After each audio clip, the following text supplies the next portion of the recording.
All right, so this is Algebra 1, Semester 1. Let me point it out to you. Algebra 1, Semester 1. It's the first unit called Equations, and it's the 9th lesson, Rewriting Equations and Formulas. It's on creatormath.com under the Algebra 1 tab. You might have to Google creatormath.weebly.com to actually find the site. The instructions are copy the following problems into your composition book on the correct pages according to the table of contents with the notes for those pages from creatormath.com. So let's talk about the notes right now. How do you find those? I usually try to preview this on the screen so you can have some idea what I'm trying to communicate.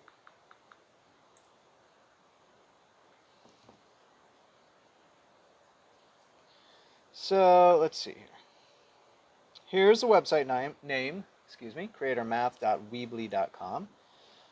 Here's the home page. When you get to there, it should look like this.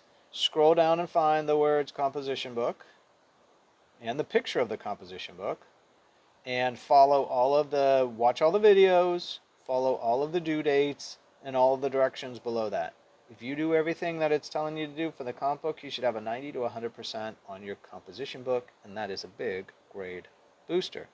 In the meantime, we're looking for actual notes for algebra, so we're going to go to the Algebra tab. This is where all the videos, problem sets, notes, and vocabulary. This is a vocabulary Algebra 1 practice study PDF. In this document is all of the vocabulary we will use for the entire school year. And it is searchable, you guys, if you didn't know that. Google, well, first download it to your device. Second, Google how do I search a PDF and type in the type of device you're using. It's slightly different on different devices. Let's scroll to the semester they're talking about in this video lesson. So this one happens to be Semester 1. This is the table of contents. You should have already written this entire table of contents into pages 2 through 6 of your composition book. It's got all of the page numbers and where everything goes. Here are the units. This is a unit on equations, and we're all the way down at the 9th lesson right down here, rewriting equations and formulas. Here's the page numbers that these notes go on in your composition book. Please don't use this video's word for it, but go back and find the original table of contents, because by the time you view this video, these page numbers most likely will have changed. Here are the notes that go on those pages. And what you need to help you figure out how to do these problems are some notes and some background. This is a picture of my actual just notes that I put on the board, right? But it's the actual piece of paper. Copy these in. This is talking about how do you find, given the equation of area equals pi r squared for the area of a circle, if we want to solve it for r, it tracks through the different steps. Write all these into your comp book. It's talking about 1/2 base times height, the area formula for a triangle. If we wanted to solve that for height, how would we do it? The area formula for a rectangle, base times height. If we wanted to solve for base, how would we do that? Vocabulary, there's things like equation, which is two math expressions made equal to each other. Equation solving, doing the same thing to both sides of an equation to isolate the variable of interest. Typically x, I like x a lot, but in these, because we're dealing with formulas for other subjects, you'll see a lot of different variables involved, okay? So given the area of a circle formula, area equals, and they give it to us, we don't have to remember it or anything, area equals pi r squared. Solve the formula for r. So see how it's solved for a right now, for area.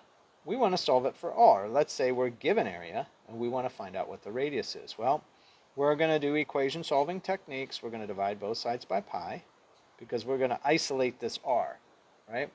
Pi over pi is 1, so it disappears. You're left with r squared here, and you're left with a over pi on the left side.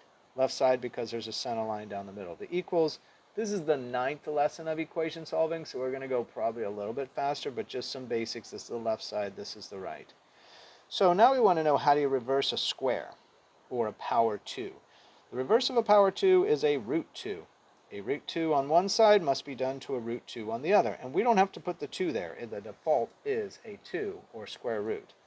So these disappear, and we're literally left with, if I could come over here, r equals square root of a over pi. So radius equals the square root, that's a square root symbol right there from the computer. It looks like that, but it's made to go over, right? The square root of area divided by pi. All right.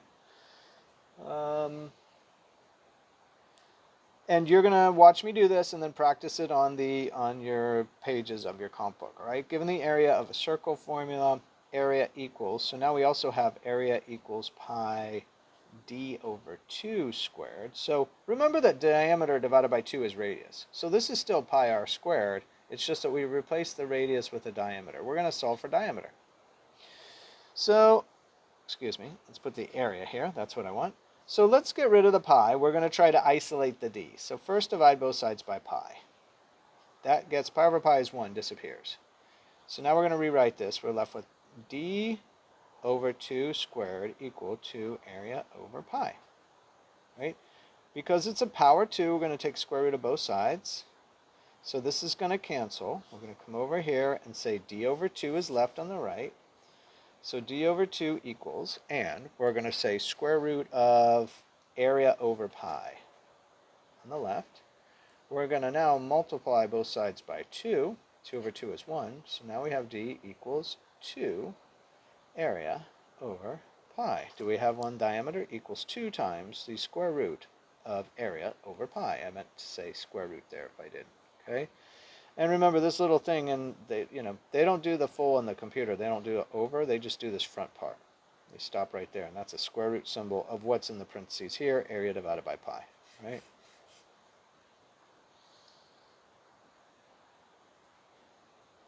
Given the circumference of a circle is, all right, c equals 2 pi r. Solve for r. Let's divide both sides by 2 pi. 2 pi over 2 pi is 1. 1 times r is r, and we get c over 2 pi. Done. Radius equals c over 2 pi. All right, not too bad. Given the circumference of a circle is now c equals, instead of 2 pi r, there's 2 radiuses and 1 diameter. We have d pi. D pi. Circumference equals d pi, d standing for diameter, right? Solve for d. So we want to isolate the d. We're going to divide both sides by pi. And that's the opposite of multiplying by pi. Pi over pi is 1, disappears. D is on the right, equals c over pi. So d equals c over pi. All right, one more. Given the diameter equals 2 radius, solve for r. So let's just remember here a little bit, right? Here's the center of the circle. This is the circle. This distance from circle to circle through the center, this is called diameter. We've already been using it, but let's just go ahead and review for this one, because now they're going straight into diameter and radius. From the center to the circle is called radius. Diameter, d, is equal to 2 times r. There's a radius here and a radius here, right? So 2 of those make up a whole distance of diameter. So diameter equals 2r. We want to solve for r. Well, let's divide both sides by 2 to isolate the r. 2 over 2 is 1. The equal stays in the middle. The r is on the right. And it's d over 2. So if you want to know the radius, just take the diameter divided by 2 and you'll have the radius. And that should make sense from what we know about this. Radius equals diameter over 2. You might be able to solve these in your mind, but at first at least, please write them all the way out, right? Later, after you've written some out and you feel comfortable to do them in your mind, I'm okay with that. Your mind can do a lot of things, and it's nice that you practice it. So given that area for a triangle is. All right, let's recall this. If this is a rectangle and area is base times height, if you divide this in half, you get a triangle. So area for this triangle, area equals 1/2 base times height, BH. We want to solve for base, right? So the B right here we're going to solve for. Well, let's get rid of the half by multiplying both sides by 2. 2 over 2 disappears. So now we have a BH equals 2A. We want to solve for base, so we're going to divide out by h on each side. What you do to one side, you do the other. H over h is 1. You get B equals 2A over h. Base equals 2A divided by h.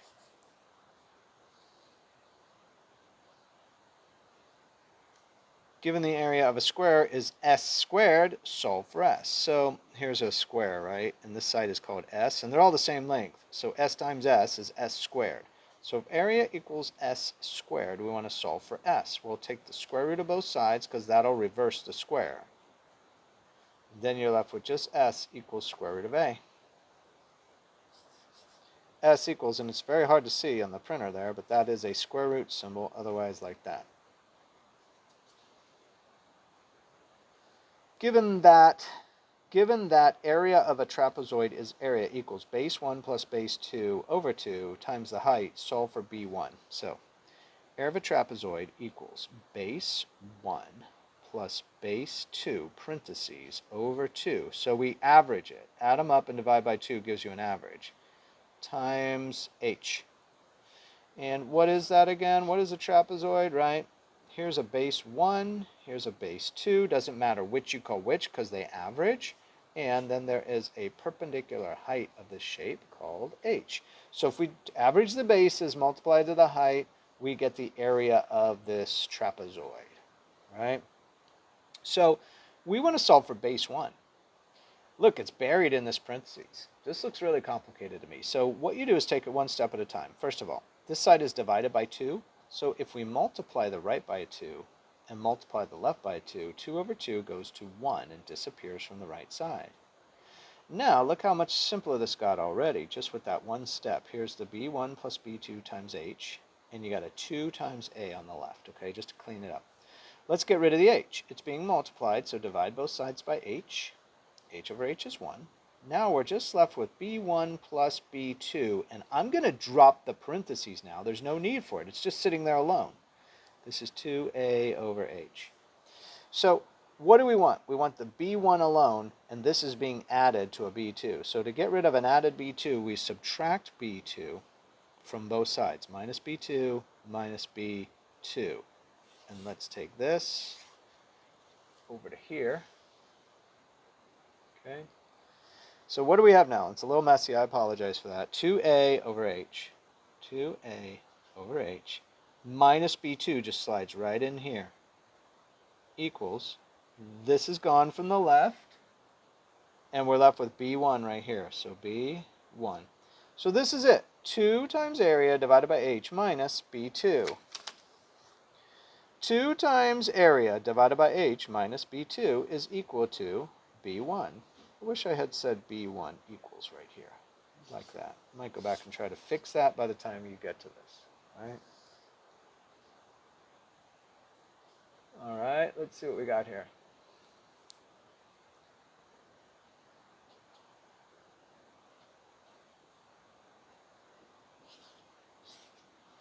This says we'd like to put up a fence around a rectangular backyard, and I just drew all over it. Sorry about that. We know that the length of your backyard is 10 feet and its area is 150 square feet. Fencing costs $90 per foot. Find the width of the backyard. So we have a rectangular backyard. We're going to fence it. We're going to put a fence around this distance, right? The perimeter of this rectangular backyard. The area of this equals 150 feet squared, or square feet.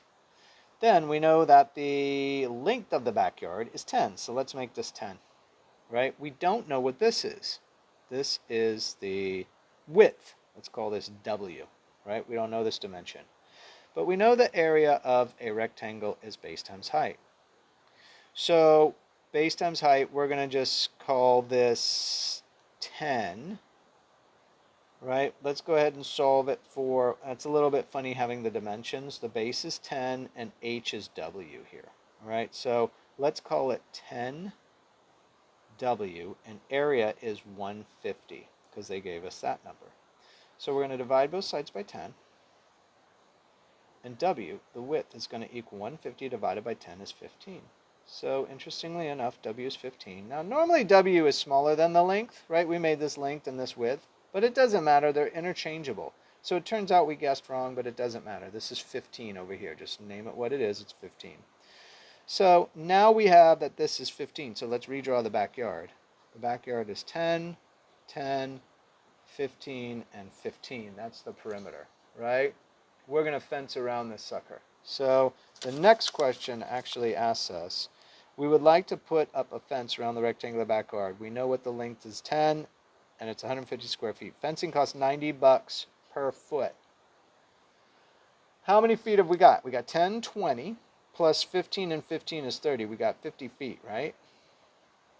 So I think we have 50 feet times $90 per foot. And just put the feet on here to help us with units. If this were over 1, the feet and the feet would disappear, and we'd be left with 50 times 90. 5 times 90 is 45, plus 2 zeros, and a dollar sign on it. So $4,500. Now that's a pretty small, if you were just thinking about this, that's a pretty small backyard. This must be a fancy type fence. I don't know what kind of fence is $90 per lineal foot, but this one is a very expensive fence because $4,500 seems like a lot to fence a 15 by 10 foot area. Nonetheless, that's what it is given the numbers, all right? So I made some changes on these. That's why my sheet is so messy, but it should be clean on yours, okay? Make sure you are matching up the title of the video with the problem set you're doing. Otherwise, this gets where you can't tell what you're doing, right? So this is Algebra 1, Semester 1.